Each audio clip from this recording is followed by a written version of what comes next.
JewCast. This is officially the second episode of JewCast IRL. We're here today. I should have got the pronunciation before we started, but we're here today with David Reaboi. Tell me if I said that right, if like right off the bat, if I got that right. Yeah, you got that right. You could also do Reaboi, Reaboi. which is fine. Let me We've do got that again. We're here with David Reaboi. David Reaboi, Thank you. welcome to the JewCast. It's great to be here. Welcome, David. I've known David for a while, man. We actually trained together in Florida. We hung out. He's a good guy and he's jacked. Like, David, are you still on the quest to get more jacked, or are you jacked enough? I'm facing reality, which is that I don't know if I'll be able to get more jacked while I'm on T3 and T4 for my thyroid condition. So it's been very hard going. Especially considering that after a little amount of time, I just have to increase and I have to increase. And we're at the point where it's just getting very hard to put on weight, and it's kind of depressing. But I tried a few months ago to cut back on the T3, and my brain stopped functioning for That's not good. for 2 weeks. So yeah, so it's like, it's definitely not worth it. You know what I say, David? Gains over brains. Just go. You know what? Unless you're crazy like we are, you don't understand that there's actually there's a question about that. There's a second. Ronnie Coleman wouldn't have chosen brains. So. No, right. Not at all. I mean, there's a second where you're like, I don't know, can I swing it? So that's where I was about 2 weeks ago, and I'm like, you know what, I can't do this, because when you're deficient in T3, your whole it affects everything, and from your metabolism to the way your brain functions to your mood to everything. I mean, everything felt cloudy, and it's like, I can't go through life that way. No, damn it.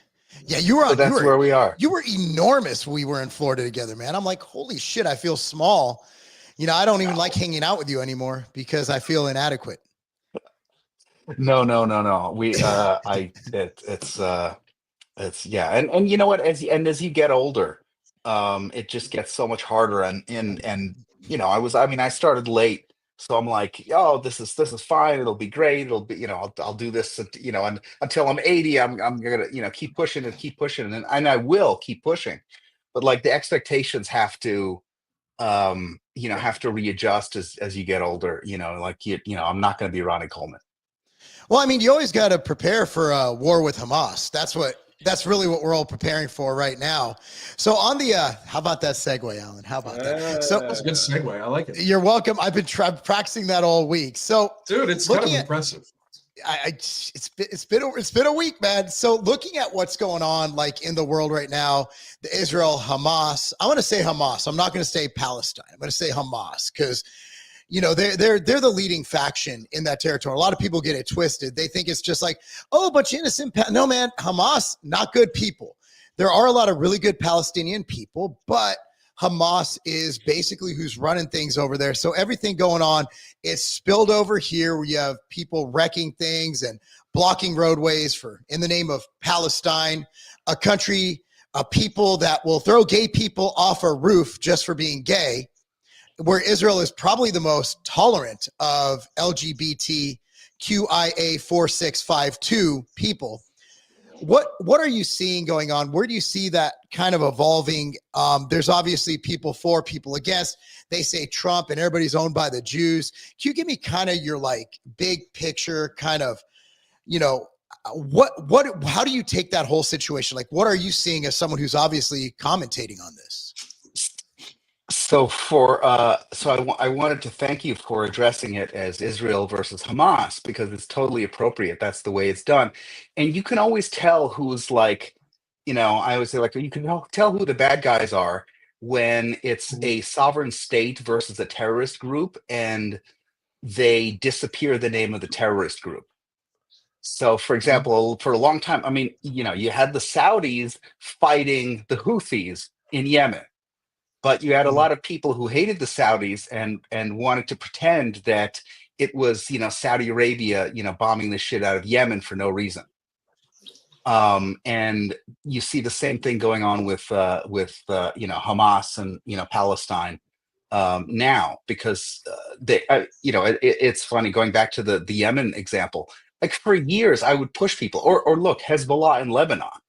Like, for years I would push people. I would say, do you really mean Lebanon? Do you really mean Yemen, or do you mean the actual terrorist groups who are the bad guys who've swallowed up these countries? And it gets to the point, the larger regional point, which is that Iran, decades ago, realized that it didn't want to bother spending money in developing a legit military, for a number of pretty good reasons. Namely, it's far away, and the last time they did conventional military stuff, it was with Iraq, and they lost, blah blah blah. So what they're going to do is they're going to spend most of their money not in their own military, but creating proxy terrorist armies that will swallow up the several states in the region. And they wound up taking over Iraq, taking over Lebanon, taking over Yemen. They took over Gaza, and this is how they project power. And so what we've been seeing the last whatever year and a half, since October 7th, 2023, has been a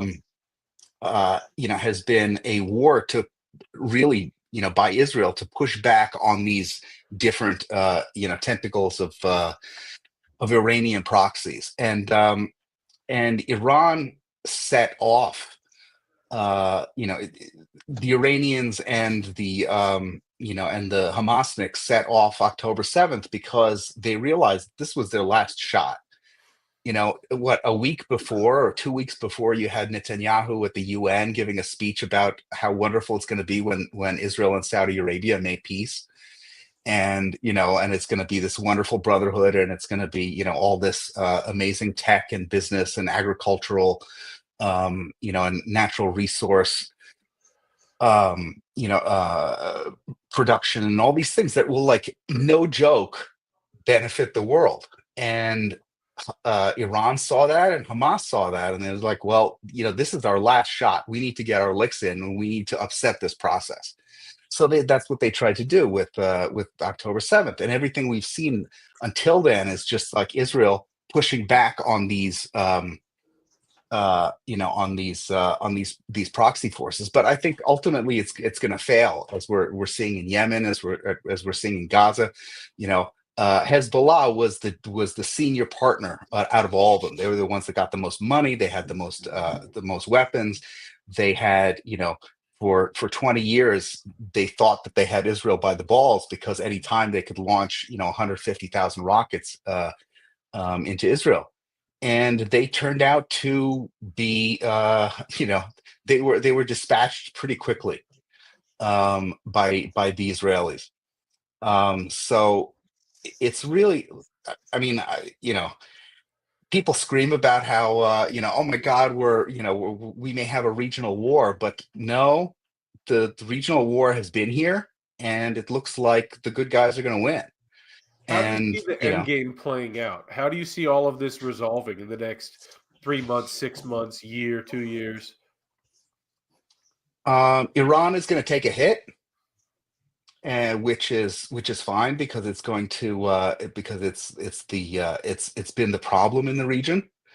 It's going to be very bad for China, which was really hoping. I mean, the biggest benefit out of the Houthis terrorizing the Red Sea and operating there is the Chinese. Can you elaborate on that? How do the Chinese connect with all that, for people that don't know? Sure. So right now, the United States pretty much guarantees the shipping lanes in the world. And if the United States refuses to do that, somebody will do that, because that's not a thing that's going to be like a total free for all. And it's going to these Chinese, and frankly, the between the Red Sea and the Persian Gulf is like, the world's most important transit point for oil and natural resources and things like that everyone needs. And the people in that region, namely the Saudis, are not going to accept that area being a free for all for Iranian, for Iranian blackmail at any time. I don't think a lot of people even knew that the Houthis were blowing up ships. I think they just think there's some type of vendetta between the Saudis in Yemen, and it's some type of a gang war, and they don't even understand that the Houthis were blowing up ships.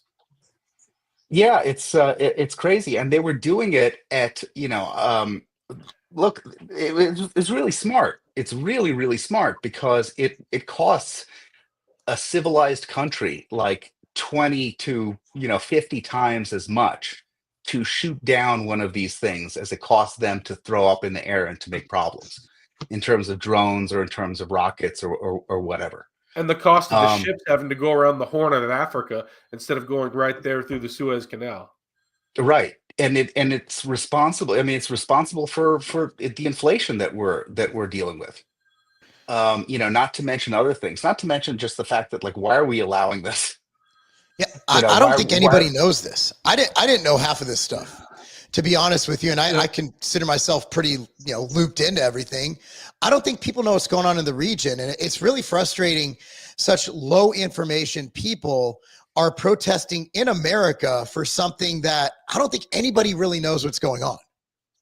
If I could just grab two words you just said, low information. The thing that I want to talk about this week especially, it's like the JFK files just dropped. The KGB is mentioned over 67,000 times in those files. Israel was mentioned twice. And the JFK files prove that Israel did it. It was all Israel. It's like, I'm not even the one to deny that, like, there could be a Mossad connection there. The Zapruder tape was filmed by an Israeli guy named Abraham Zapruder. There's some stuff there. I'm not going to deny that. But, like, the KGB is mentioned over 67,000 times. Israel's mentioned twice. And they grabbed this document that was released, that was written 9 years before JFK was even shot. And it says, oh, Israel wants to be redacted. This proves it. It's like, let's have some balance. Let's not be low information. If you're going to say it's all Israel, whatever, at least know what you're talking about. The low information stuff really gets me. Yeah, it's a real serious problem. Oh, I'm sorry. Go ahead. Well, no, I mean, that's the problem of the Jews, if you ask me. Like, nobody really cares about the information. It is like nobody cares about the information that is true about, like, Jewish people, right? It's at all. Like you were talking about October 7th. Like, there is no justification to not make Hamas a parking lot, like at all, after what they did. Like, none. But instead, we have low information people being told that it's a genocide in Gaza because, of whatever reason, because Israel evil, right? And I'm not saying Israel's a great, like, the government of Israel is good people at all, by any stretch of the imagination. So, but what I am saying is, if anybody had a reason to strike anybody it was after October 7th. Like, they paratroopered in, raped, murdered, and killed children, women, everything like that.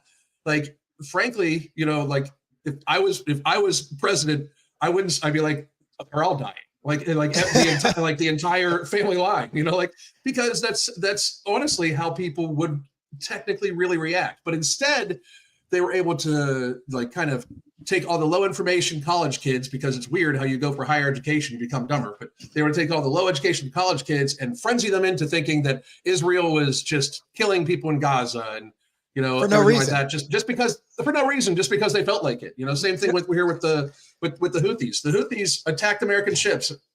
So many people are saying, well, Trump's starting a war. They're attacking our fucking ships, people. Like, what the fuck do you expect us to do?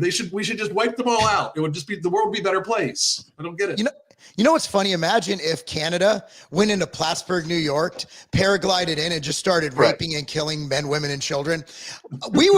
Canada would be obliterated within a week. Yet Israel, it's like, we're just going to go and take out your, just publicly rape and beat women in backs of pickup trucks. We're going to just publicly drag them through the streets dead or barely alive. And then Israel's just going to be like, oh, well, we want peace.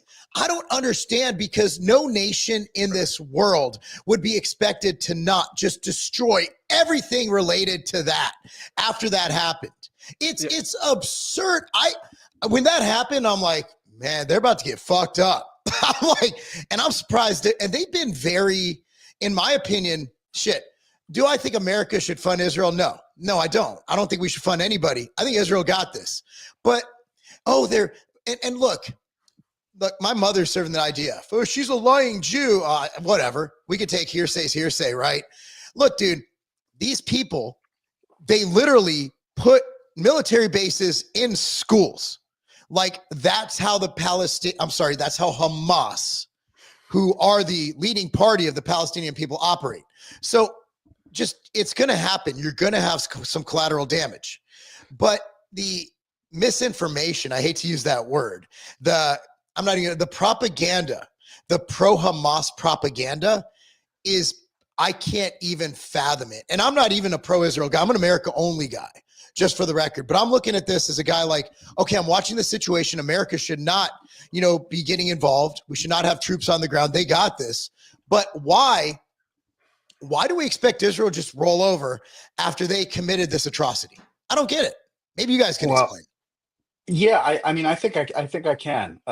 So you have two things. On one hand, is you have a bunch of leftists who are out there, and look, they exist in Israel, they exist here, they exist all over the world, and fundamentally, they think that that powerful Western governments are illegitimate and deserve what they get. And if if Plattsburgh was invaded from Canada tomorrow, these same people would say, no, like, let's get on our knees and give them whatever they want.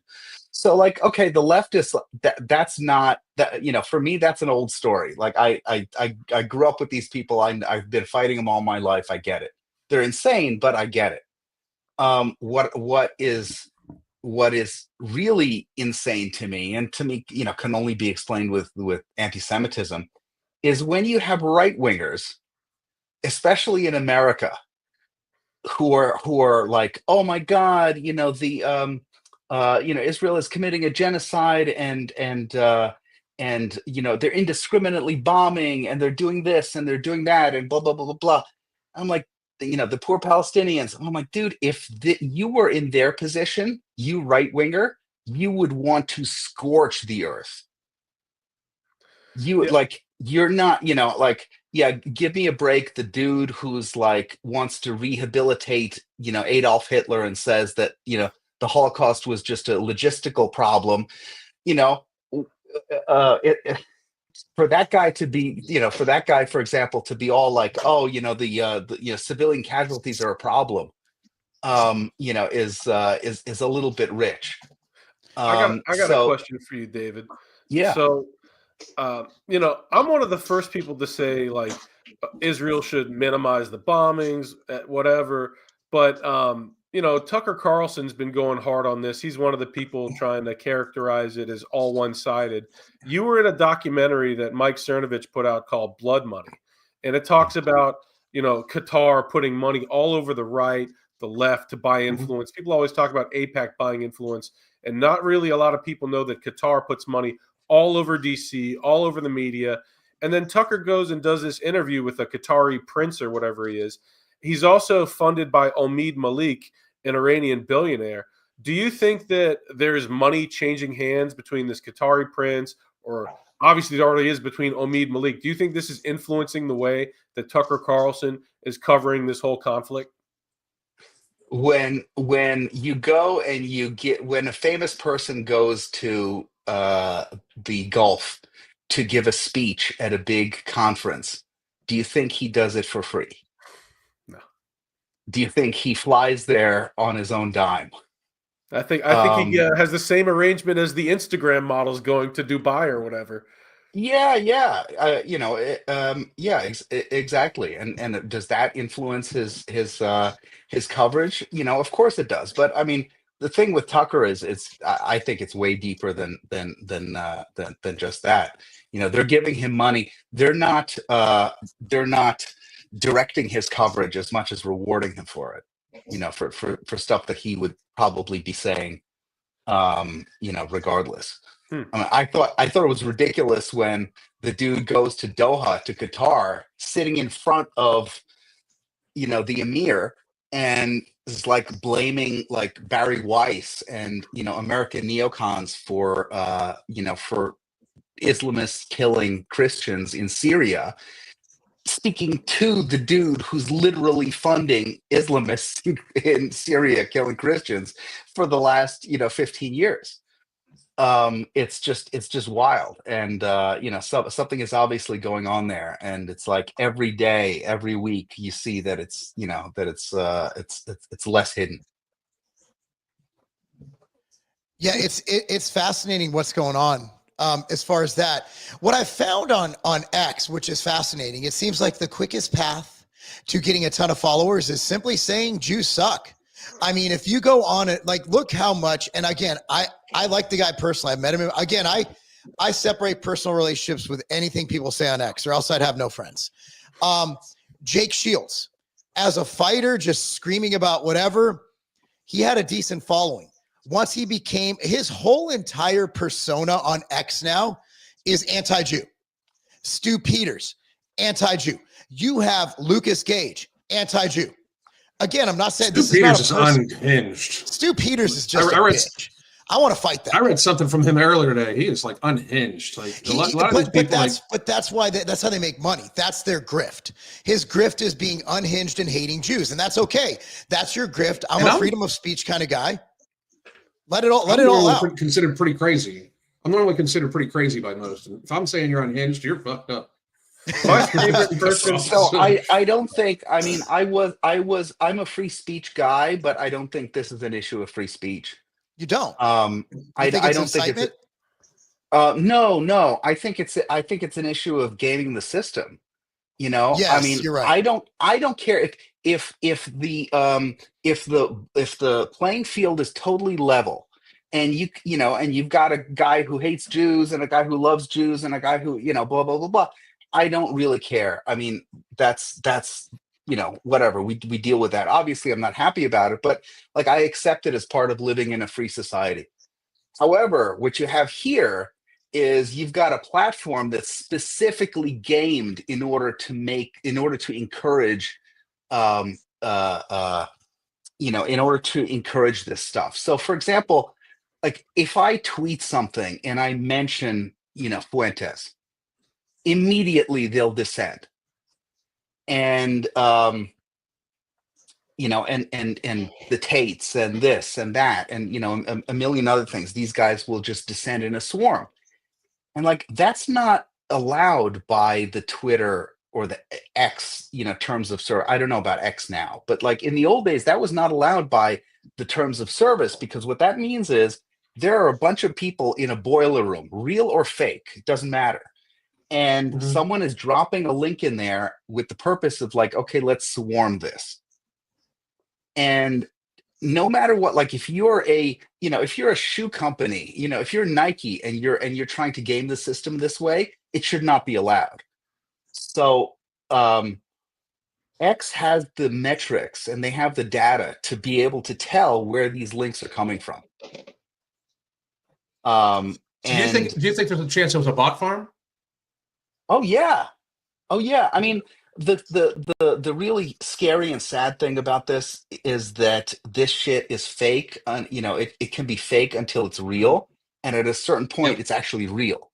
So like you can create, you know, you can go and you can buy, you know, billions of bots to make it look like the most popular topics in the world are, you know, Jew haters. And then people will, you know, people who have big podcasts will look at it and say, well, you know, the most popular topics are you know, are Jew hating. I guess I'll get into that field.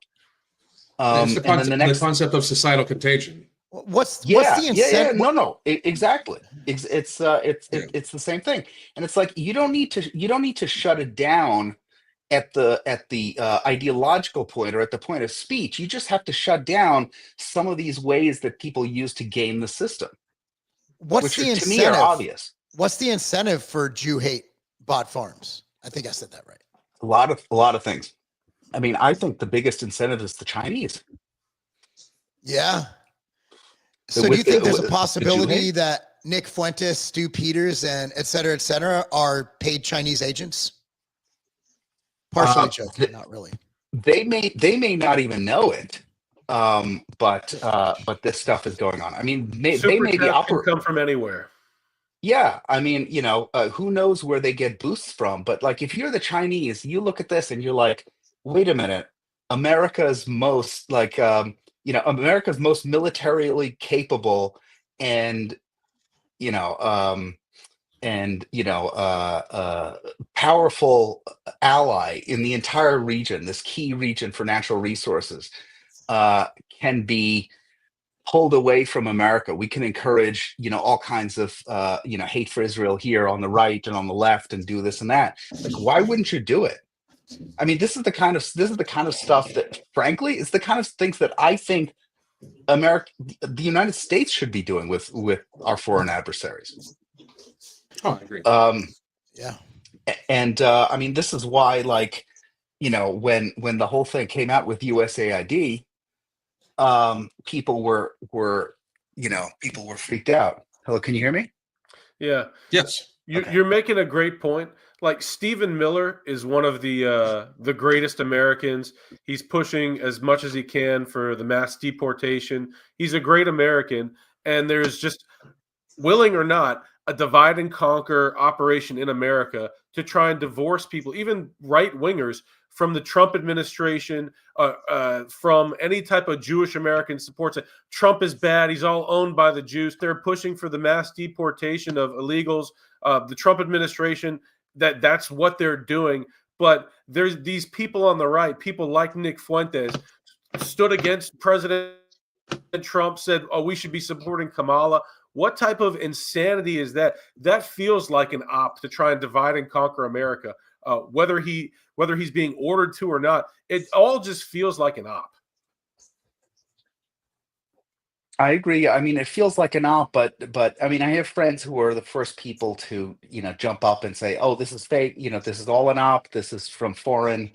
This is foreign manipulation, etc." And I think that's true. There's a lot to it, but like, never discount the fact that Americans can be unbelievably stupid all on our own. Unbelievably fucking stupid. We were all it's- around during 2020. Yes, It's been one of my main arguments for years now. It's just unbelievably stupid. Like when we talk about Palestine and Hamas, like the gays for Hamas thing, like, Jesus fucking Christ. Like, I mean, like, for real, how stupid can you be? Like, I mean, I just don't even, like, they want to kill you, right? Like, it's like being pro-rapist. It's just insane. Like, I mean, I can't even, and technically it is being pro-racist because it's Hamas, and I wanted to ask, like, basically all you guys, and I guess it's weird for me because my best friend's a Jew. We don't even, like, I swear, Mark, and you can be the only one to verify this. Before, like, 2 years ago, we never even fucking talked about it. I didn't care. I don't know. It was like not a fucking issue up until 2 years cares. ago. Nobody gave a shit. Nobody right? cares. Like, obviously it's for politics, but why do you think it is so easy for people? Like, what exactly is wrong with the Jews? Like, you know what I mean? Like, because that's the big thing. Like, they just take this. It's like this statement is made on premise, like, well, he's Jewish. Like, what the fuck does that even mean? I don't even know what it means. Like, so, like, I mean, so he eats weird food, and, like, I mean, I don't know, like, because, like, some of the coaching shit's disgusting. But just gefilte fish, like, what the fuck were we thinking? Gefilte fish. I don't know who the fuck was thinking about that. What the fuck? Anyway, but where do you guys think that comes from? Like, I mean, like, because it is at the point where that is the default. The default is like, well, he's Jewish, and so I'm supposed to know what that means, like, for some reason, because people say that to me about Mark all the time. Well, your friend's a Jew. Like, okay, oh, what? I don't even know what that means. Like, where do you think that comes from? You guys can take this one. I mean, it's not like like when they say white people hate like white men hate black men. It's because of the dick size. What's up with the Jews? You know, like, It's definitely No, not the dick look. size. Look, it's a huge question, and it's two questions, right? I mean, the first Right. part is why now? Where did this come from? Yeah. And we all like were probably relatively, same age, the same age bracket. But like all our lives until like what, a year ago, this was never a thing. And I mean, I think all the time, I'm like, man, I wish I didn't have to talk about this shit all day long. You know, I Oh, I shit. wish I wish I didn't have to sit and be like, okay, here's another tweet where I have to correct this moron because this, insane nonsense is being is being put out there, and like I know how to correct it, so I feel like I should, because whatever. Like I don't want it to live out there. I don't want the lie to live out there without me speaking up about it. But like in a better world, we shouldn't all have to be experts on like, the Middle East in 1948. Like, why aren't we all experts in Pakistan and India in 1948 when 2 million people died? Well, history is written by the winner, obviously. So. Well, yeah, but still, I mean, I remember there was a guy who used to work for the AP, and he wrote a piece like 10, 15 years ago about the coverage of Israel. He used to cover Israel for the AP. And he was like, do you know that there are like 5 times as many reporters from all over the world covering Israel than there are in covering all of Africa? Wow.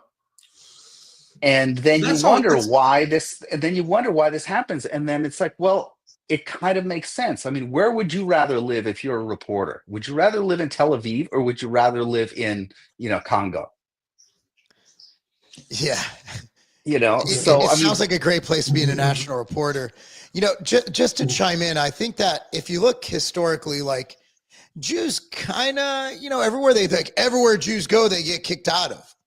And they put that like it's on the Jews. But what you see in society is, I see it now with Asian culture and Indian culture in America. They're very successful. Asians in school. And the reason is culture. I'm going to go to culture. It was like, people have lower IQs. IQ might be a part of it. Asians, high IQ. Jews, highest IQ. Not sure. I haven't looked up Indians. I'm guessing that's lumped in with East Asian. But so that's a small part of it. But if you look at what those cultures have in common, it's households. It is dual parent households. It's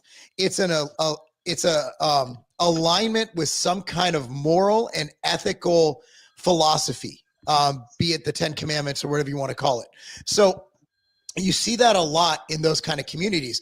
Like my daughter's class, when she graduated a year ago, they had 23 valedictorians, and it was like 18 Indian kids and Asian kids. And I'm like, instead of being like, see, here's how Americans like to do things, or people in general, because we're a jealous people.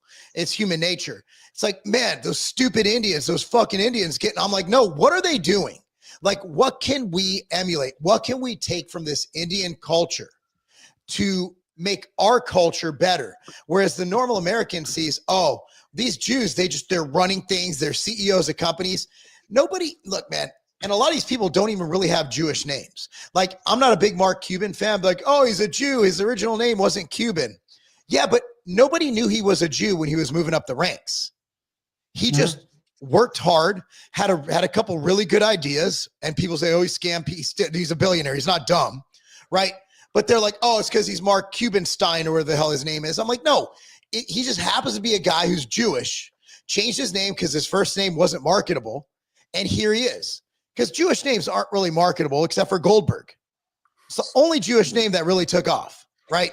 So it chants well. Yeah, Goldberg. Yeah, but that's the thing, is that culturally, Jewish people stick together. Yes, they do.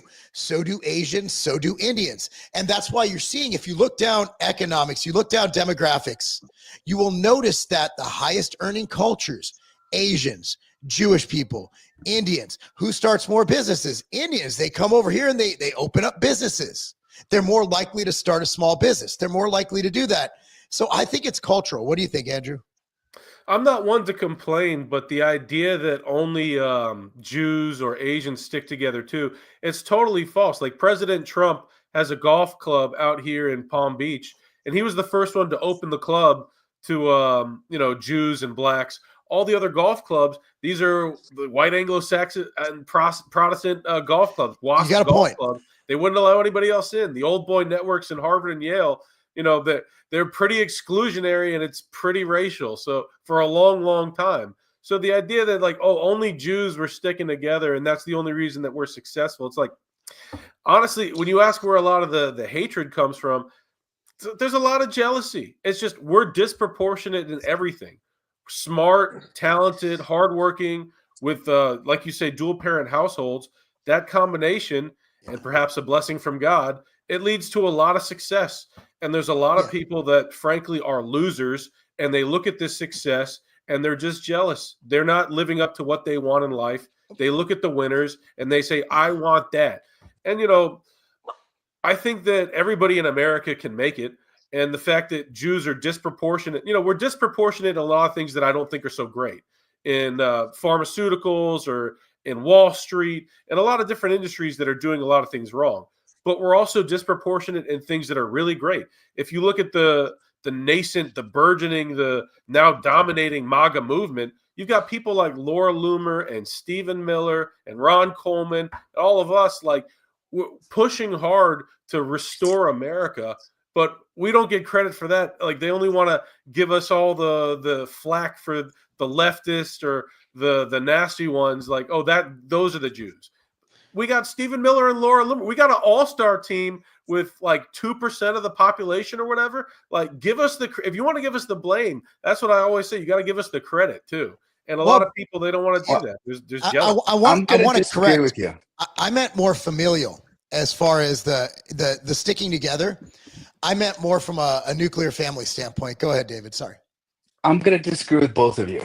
I agree to a certain extent, but if you look at the course of Jewish history, it becomes clear that Jews were hated long before this kind of modern post-Enlightenment, post-industrial revolution era. Nobody would have ever said Jews were high IQ, high achievers prior to this era.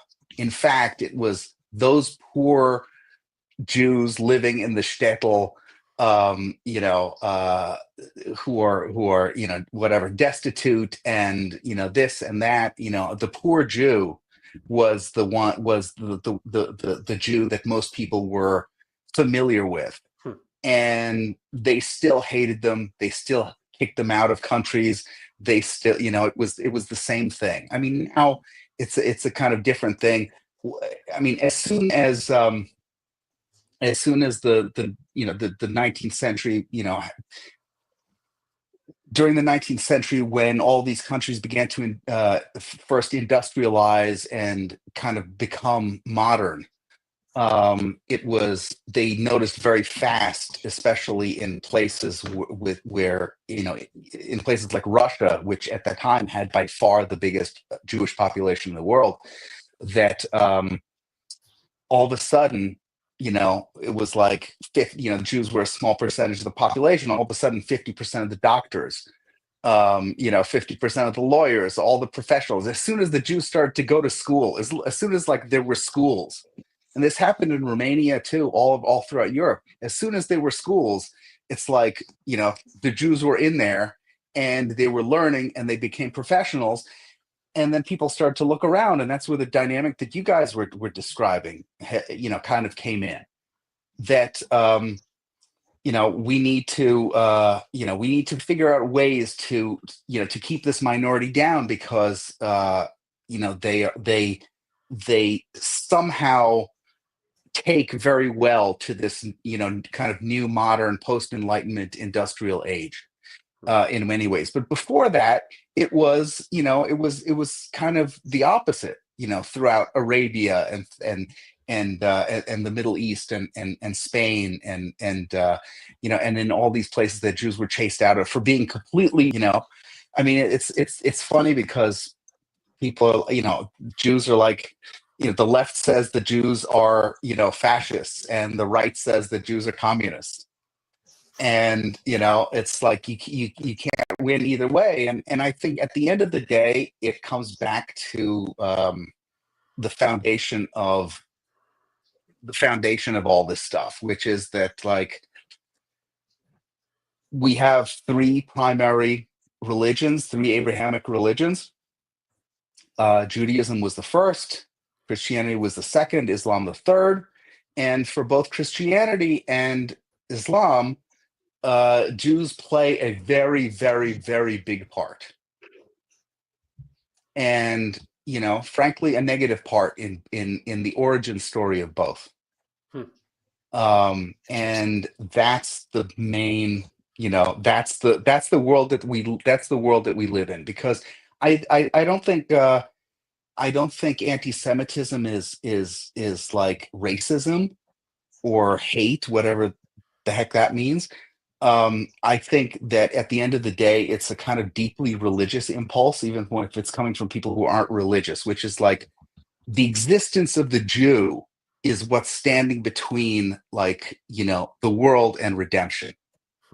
And that's how it is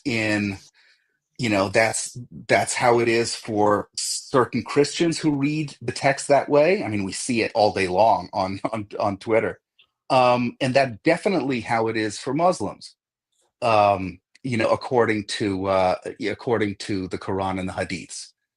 So, like, when people say, "Oh, can we end anti-Semitism or whatever?" I'm like, yeah, it's gonna be very, very difficult. The best we can do is survive it. I want to tell you a story. So during the Holocaust, during World War II, Hitler's General Rommel was sent into Morocco. His job was to go and get all of the Jews, send them to the concentration camps. And the King of Morocco told Rommel, "We have no Jews. We have only Moroccans." And Rommel just turned around and left. He didn't go. He didn't collect all the Jews as the Nazis did in so many other countries. He just left. And my spiritual teachers have told me this story, that they've said that we do have a special light. The Jews have something that the rest of the world wants. There's a book called the Zohar. The Zohar is said to be the soul of the Torah, and that at this point in time, we're supposed to share it with the rest of the world. And the King of Morocco, he was given special names of God from this book.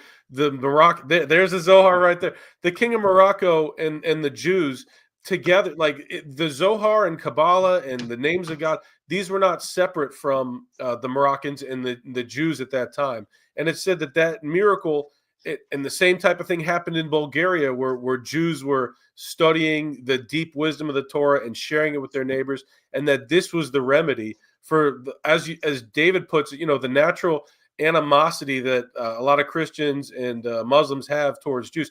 Sharing this light of God that they instinctually know that we have, that is the antidote. And Rav Ashlag, who he's an Orthodox rabbi, universally recognized, Chabad and everyone, as a Sadiq, he said before World War II that there was a black cloud over Europe, and that by sharing the Zohar with non-Jews, that it would make it go away. And that didn't happen. People didn't listen. So that's why that Zohar that Mark has, I gave it in our time. It's like, I believe that the more we share the soul of the Torah, the more that we'll have brotherhood with Christians and with Muslims, and there'll be less division.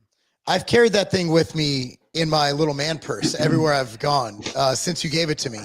And I'll say my life's been pretty good. Yeah, I got my I don't like stuff in my pockets, man. I always carry my man purse. But yeah, it's he's like, "Hey, if you carry this with you, you'll have good luck. You'll be blessed." I'm like, good enough for me. I need all the blessings I can get. I'll put him. So yeah, I do think there's a historical context. Like, people like peace in the Middle East. I'm like, yeah, I don't know about that, guys. Like, we've never been able to figure it out. Trump came really close with the Abraham Accords, of coming as close as we can to some kind of agreement, some kind of pacification. So, David, I want to toss over to you. How do you think Trump is doing? I know you were a big DeSantis guy for a little bit. So, how do you think Trump is doing navigating this? And also, how do you think he's doing overall? Well, I think he's doing great overall. Overall, I'm very happy. Um, and I mean, I don't have all that much to nitpick with him about, except the Canada policy, which seems to me to be a bit crazy. Um, but aside from that, I mean, I think it's going great. I think there was a podcast that y'all should hear by Raviv Hatigur. Um, uh, and he was talking about what he believes is the kind of the thing that's behind the strategy that's behind what Trump has been doing lately, and he ties together Ukraine, Russia, and Iran, and Israel and Saudi Arabia together, and he's basically like, look, it's quite possible based on what we've seen that what we're seeing Trump say, okay, Putin, you can deal with Ukraine, just walk away from Iran. And what that will do is it will give the United States, together with Israel and Saudi Arabia, enough room to maneuver to pressure Iran on the nuclear program. Because at the end of the day, like, that's really the only thing that we care about. That's the only thing that anyone cares about. You know, what you can defeat the Houthis, you could defeat the proxies, but like, if tomorrow Iran shows up with a nuclear program, and then you can have Iran say, you know what, American ships aren't going through the Persian Gulf anymore.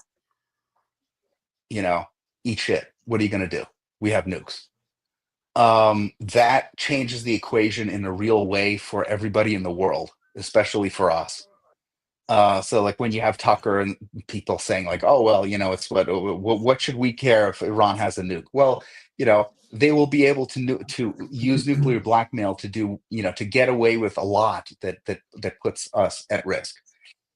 So it's possible that what Trump is doing now is Trump is saying, okay, like, we're going to, we'll give you Ukraine, and just pull yourself away from China. Putin should pull himself away from China, and he should pull himself away from Iran, and let us deal with it. And I think that will be really good. I mean, if we managed in the next year to prevent Iran from going nuclear and to check its ability, in regards to the Houthis, and to sort of put it back in a box regionally, then there's really no obstacle to a U.S. To Abraham Accords plus Saudi. That'd be huge. And that would be, yeah, I mean, it would be really huge. I was probably the first, maybe not the first in the world, but one of the first kind of prominent voices to be talking up U.S. Israel Saudi partnership. And when I started doing it, like, 10 years ago, or more, people would come to me, like pro-Israel people, like donors who are like involved in pro-Israel stuff. They laughed in my face. They said, never, never, never in a million years. And I was like, look, it's going to happen because all of the, because at the end of the day, this is an interests-based thing. It's in their interest to do it, you don't have real peace, you don't have real reconciliation, unless there are incentives. For example, look, I mean, Israel and Egypt sat down and signed a piece of paper. Israel and Jordan sat down and signed a piece of paper going on 30, 40 years now. Yeah.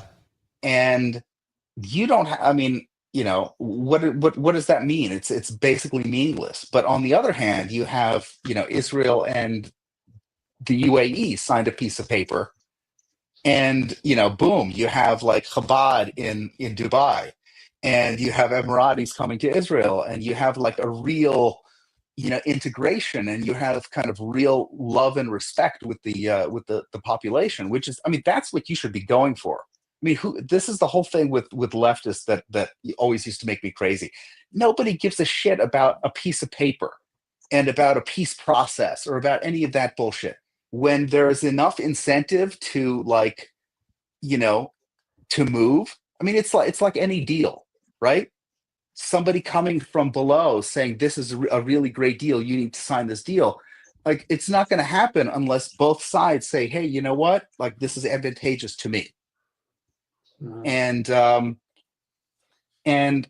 that's what's coming. And I mean, I look around and I see people who say that they're on the right and they're like against this, like the American conservative crew, the Tuckers and the this and then, like, they're actively against US Israel Saudi peace.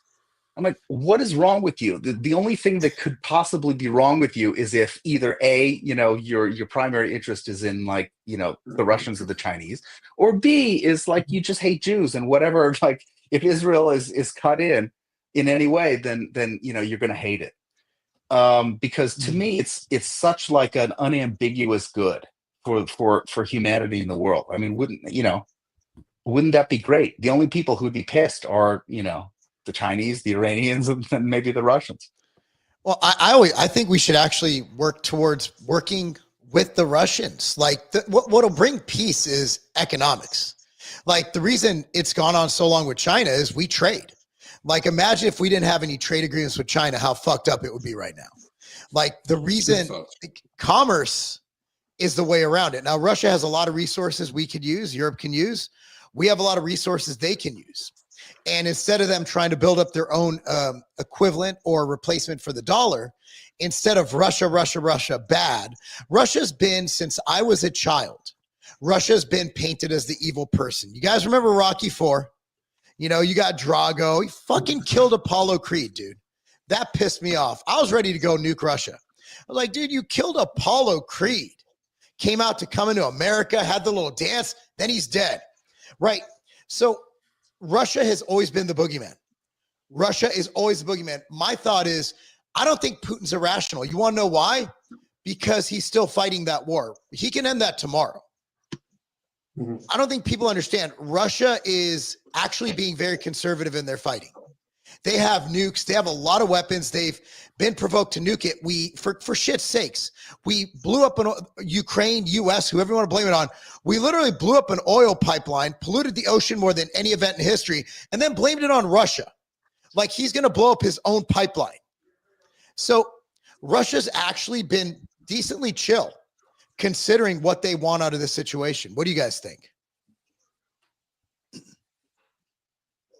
Nobody wants to touch Russia. You want me to go? I'll go. Yeah, go for it, man.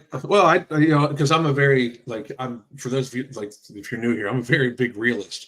There's no reason why, to say, well, Russia bad, we shouldn't be friends with them. Do you know how many bad people we do business with? I mean, it's just that's not a disqualifier to do business with America. And frankly, I don't think we should actually have allies. We should have business partners. What happened recently with the USAID thing proved that we don't have allies. We have dependents. We have people that we give money out to throughout the entire world, right? The only people that we give money to that doesn't really need our money, that wouldn't be a phase, would be Israel. Israel doesn't really need our money.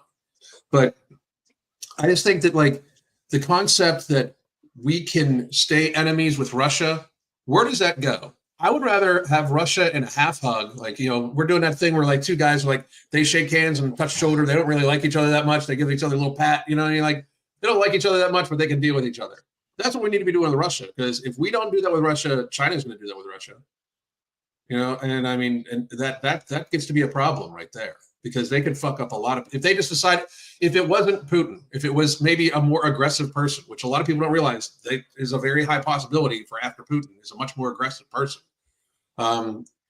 because they've painted Putin to be this irrational, crazy person. He's actually a very he's not a good morally ethic person because he's the president of Russia, I think, but he's also not nearly like the warmonger that people are pointing him out to. I would argue that Liz and Dick Cheney are far greater warmongers than Vladimir Putin, right? I just think that like if we don't try to work this thing out with Russia in some way, that could spark the major problem that we're going to have. And the major problem we would have is like a very deep alliance between like India, Russia, and China. They could control a massive portion of the world GDP, and that could cause big problems for everybody. You know, and Russia wants to be our friend. Like no matter how much they've been fucked over by NATO, they still want to be our friend. Like they're very badly, you can tell. So, and they have a lot of shit we could use that other people are holding us up for. Like you brought up the Canada thing earlier. Canada's holding up for potash and for oil. They have some rare earth minerals, but we discovered not too long ago, I think in Tennessee, a lot of rare earth minerals or something like that. Tennessee or another state. But I do think like trade wise, like it makes more sense to go with Russia than it would be to try to like keep up with Canada. And don't get me wrong, I got nothing against Canada. I just think that like they're a dependent of ours, just like everything else. Like they get way more out of the deal than we get out of the deal. Is how I'm looking at it. So if we don't, but my biggest stay is that like if we don't work shit out with Russia, like somebody's gonna, I mean, somebody's going to. They are looking for friends. We need to try to find a way to make that happen, and like that keeps them at least close. You know what I mean? Like we then at least know what the fuck's going on. And very frankly, you know, just as Mark said, Putin's being very, very, very like pussyfooted about this. He really, shockingly so, because he could have fucked up Ukraine really hard, really fast, and kept it going. And I mean, I have clients in a lot of these places that are in Ukraine, or I used to. I don't have it there anymore, but they all want to be Russian. Like they identify as Russian. You know, like a lot of these people. So I understand where people like. It's the same thing as like the social contagion we were talking about earlier. America mostly is made up of, you know, room temperature IQ people. We don't pride ourselves in being a very intelligent country. We pride ourselves in doing stupid shit. Like other countries have their kids, you know, building robots. Our kids are trying to see how many Twinkies they can fit in their mouth. You know, big difference. I just think that we, you know, we as a country need to start really thinking like, okay, we can't just be told who to hate. Like people need to ask questions, because that's what it is right now. That's why they hate Jewish people. I have not yet heard. You guys are Jewish and weren't able to give it to me. I have not yet heard from anybody that hates Jewish people why they hate Jewish people besides being Jewish. Our answers were pretty bad. Like there wasn't one reason. Like, I mean, they were good, but it doesn't make sense. But that's exactly the answer. Yes, that's exactly the answer, which is that it doesn't make sense. And you know, and like once you're kind of comfortable admitting that it doesn't make sense, that not everything has to make sense in terms of this, then it's like, oh, okay, you know, that's a little liberating. I mean, what makes me I mean, I think like just going back to that for a second and stepping away from Russia, which I would love to get back to, but like I don't think anti-Semitism is a form of racism. I think that when people say that, they're trying to fit a round peg into a square hole, and they just they make a lot of important mistakes that have consequences. I think essentially anti-Semitism is a way of looking at the world that frankly is like objectively wrong. You know, it's an obsession with Jews based on things that are objectively wrong. Like I mean, I don't really care if someone is like, oh, I hate Jews because they're greedy or because they're clannish or because blah, blah, blah, all these other reasons. Like, you know, people can say the same thing about any other group.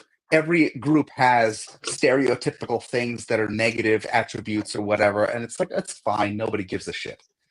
But what we see with Jews that we don't see with other people is this obsessive monomaniacal thing about like the Jews controlling everything, the Jews being behind everything. And like, you know, they could release, every JFK file that there is. And if there's one document that says Israel, it's like, that's all they're going to fixate on because they knew what they were going to do before they released the document.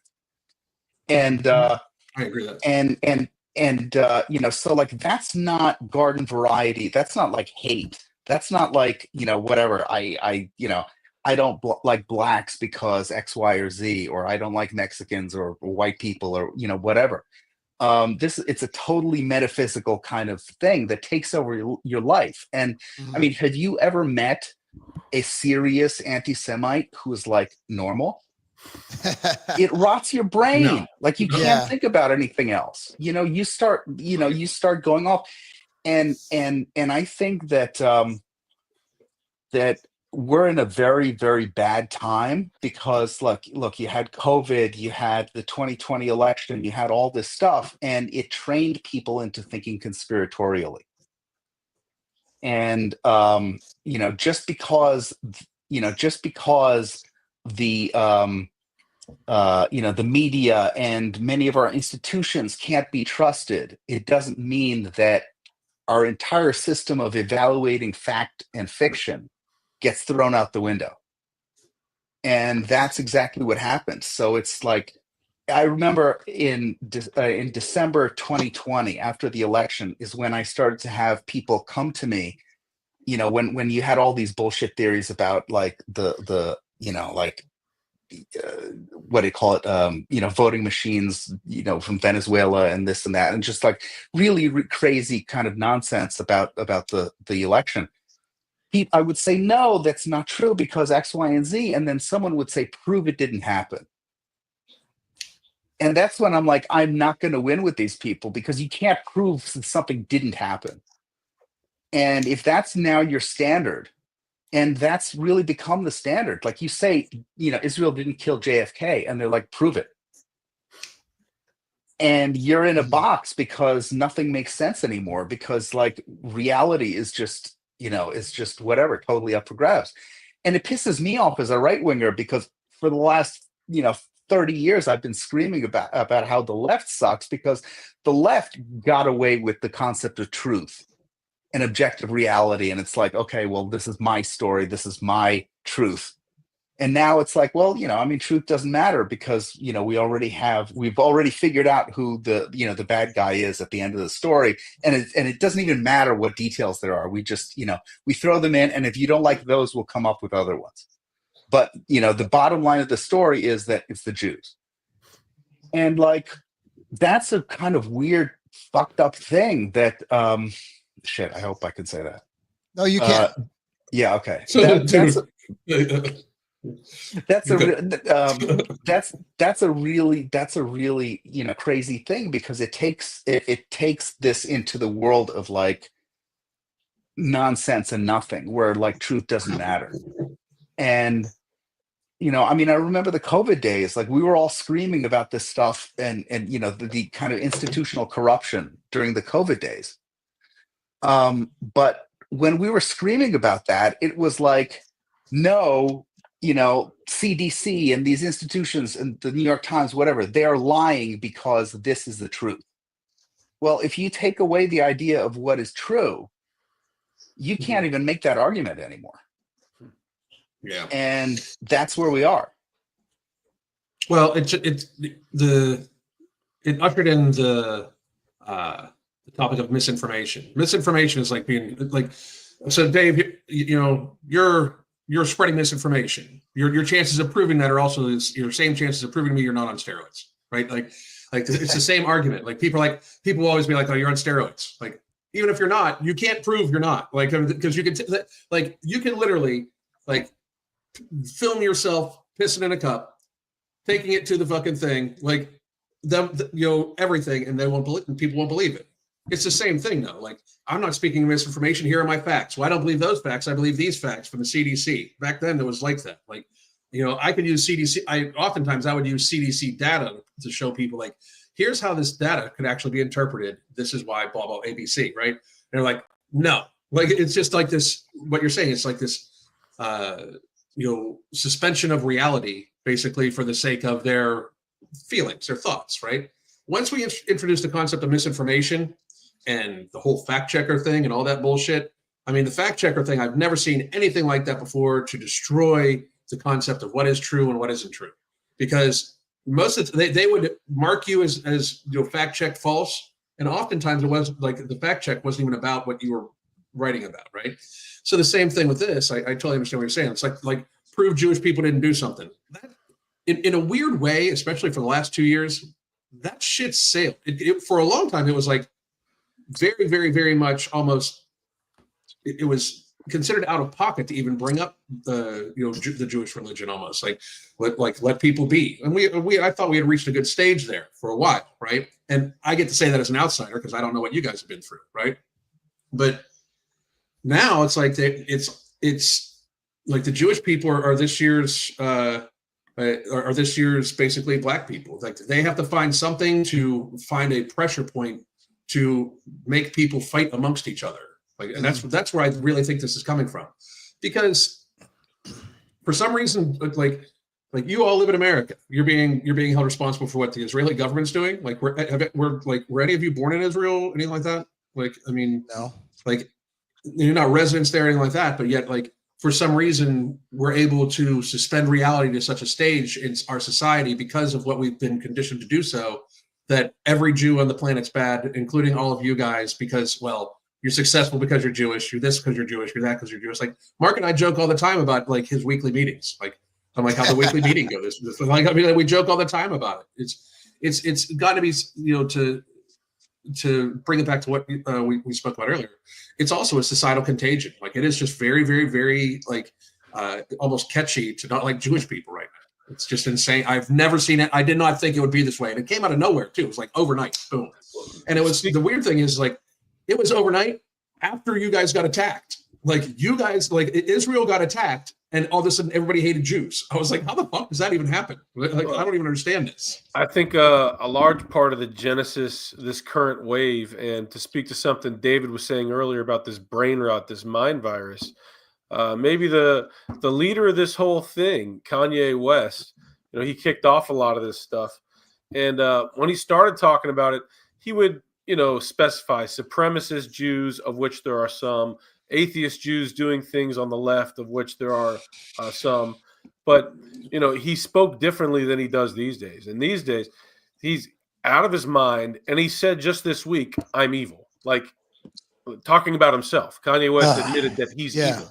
But will the fact that he's obviously, like, not in a good place, whether he's bipolar or whatever it is, walking around with his wife nude in public, as he did a few weeks ago, sharing his wife's nude photos, making sure they're everywhere on Twitter. You have to look at them whether you want to or not, because he made it everywhere. Like, is the fact that this guy that started off this trend that Candace Owens and these other people are surfing for clicks, is the fact that he's deranged, like, gonna click with any of these people? Is the fact that, like, his praising Hitler, and Hitler didn't even like Christianity, spoke against Christianity, was in a satanic society, is this stuff gonna get into the culture and people say, hey, this fad wasn't such a good thing? Is it gonna get to people? I don't know, but that's why I want to do this. Hopefully people can see, like, hey, this thing that you jumped onto, it's not quite what you thought it was. Yeah, you're absolutely correct. Yeah, I've seen that. Well, on that note, guys, I think go ahead. Oh, I was going to say, I mean, I don't want to end on a real downer. Yeah, let's go for something happy. Okay. We need something happy. Yeah, I'm fresh out of those. I'm not the guy to ask about that. I'm the black pill guy.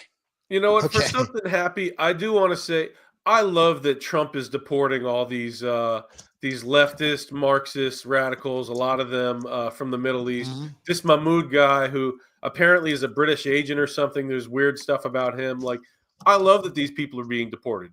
And even if they weren't, anti-Semitic or whatever, the fact that these people hate America, I want them out of here. So it's like, if people are going to rip on the Jews, they should be giving us love at least. There's a pretext to get rid of these anti-West, like America-hating people. That you see what they do in London, you see what they do in Germany. Like, at least give us the credit that there's a great pretext for deporting a lot of these people. And I'm glad to see that guy get kicked out in particular. Absolutely. Oh, yeah. Amen. I'm with you too. I think we're all on the same page. But in respect of everyone's time, man, we appreciate you coming on, David. We'd love to have you back. Pleasure So much talking to you. get to. Anytime. It was I got a great. huge list of questions we didn't get to. But we're not quite at the 3-hour podcast level yet. We'll get there. We want to keep. So David, where can people find you? Twitter is best. DAVEREABOI. And I've got a Substack. But if you go to Twitter, you'll find it. Yeah, definitely support him, guys. That's the thing. We need you guys to support our guests so people want to come on here. We've had some tremendous growth in 1 week. It's been great. Find us on YouTube at Jucast, youtube.com/@Jucast with a C. And also on X, we're on different accounts and Rumble, but doesn't seem like anybody watches Rumble anymore. I don't know. I think there's like 10 shows that crush it. And then everybody else, it's like, it's just a hard to navigate site. I'm just being honest. Like, I don't use the platform personally. It's horrible. It's horrible to Okay, use. You said it, not me. It's horrible so to use. user unfriendly. Guys, just copy YouTube's code. That's my advice to you. And also, like, if people are constantly uploading content instead of YouTube, I don't know, like, show them some love, put them in your little algorithm, move them up on the view page. I don't get what they're trying to do. I don't know where they're making the money, but they got money. And if you guys want to give us money, we'll take it. Yeah. By the way, I was so excited to introduce Dave at the beginning. I didn't do a proper intro for everybody, but it's good when you meet people or you're new, whatever. Sometimes names it's good to get at the end. So that's Alan Roberts. That's Mark Lobliner. I'm Andrew Meyer. This has been episode 2 of Jucast. It's been a lot of fun. All right, guys. Well, we will see you next week, and we'll have a good time. You guys have a happy Friday, guys, for you Gentiles out there. Shabbat